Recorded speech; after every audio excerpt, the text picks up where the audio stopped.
The Blue Castle. Chapter 13. Uncle Benjamin found he had reckoned without his host when he promised so airily to take Valancy to a doctor. Valancy would not go. Valancy laughed in his face. "Why on earth should I go to Dr. Marsh? There's nothing the matter with my mind. Though you all think I've suddenly gone crazy. Well, I haven't.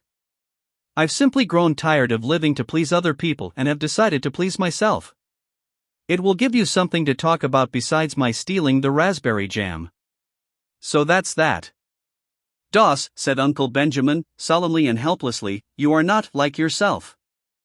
"Who am I like, then?" asked Valancy. Uncle Benjamin was rather posed. "Your grandfather once Bara," he answered desperately. "Thanks." Valancy looked pleased. "That's a real compliment. I remember grandfather once Bara. He was one of the few human beings I have known, almost the only one. Now, it is of no use to scold or entreat or command Uncle Benjamin or exchange anguished glances with Mother and Cousin Stickles.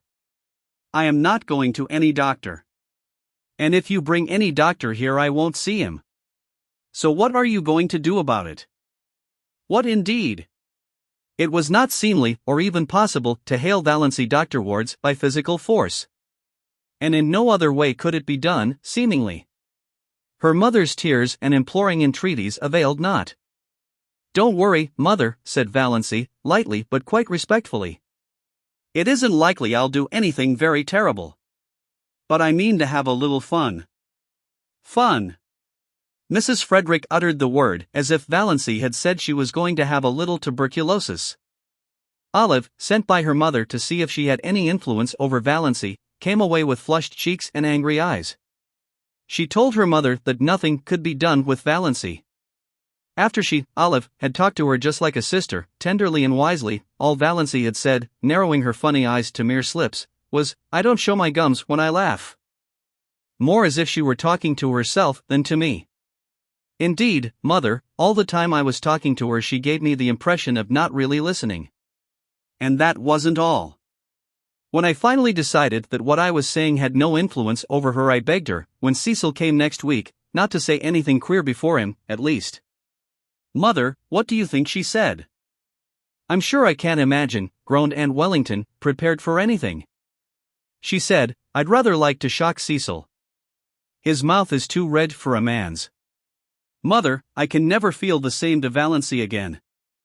"Her mind is affected, Olive," said Aunt Wellington solemnly. "You must not hold her responsible for what she says." When Aunt Wellington told Mrs. Frederick what Valancy had said to Olive, Mrs. Frederick wanted Valancy to apologize. "You made me apologize to Olive 15 years ago for something I didn't do," said Valancy. "That old apology will do for now." Another solemn family conclave was held. They were all there except Cousin Gladys, who had been suffering such tortures of neuritis in her head ever since poor Doss went queer that she couldn't undertake any responsibility.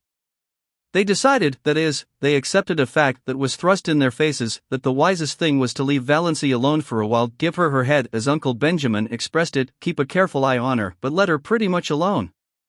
The term of watchful waiting had not been invented then, but that was practically the policy Valancy's distracted relatives decided to follow. "We must be guided by developments," said Uncle Benjamin. "It is solemnly easier to scramble eggs than unscramble them. Of course, if she becomes violent."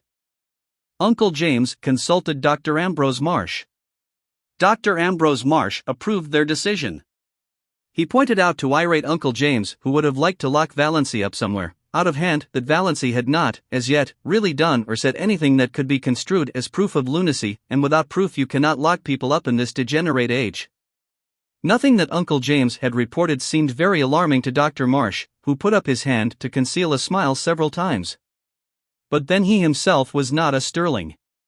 And he knew very little about the old Valancy. Uncle James stalked out and drove back to Deerwood, thinking that Ambrose Marsh wasn't much of a doctor, after all, and that Adelaide Stirling might have done better for herself.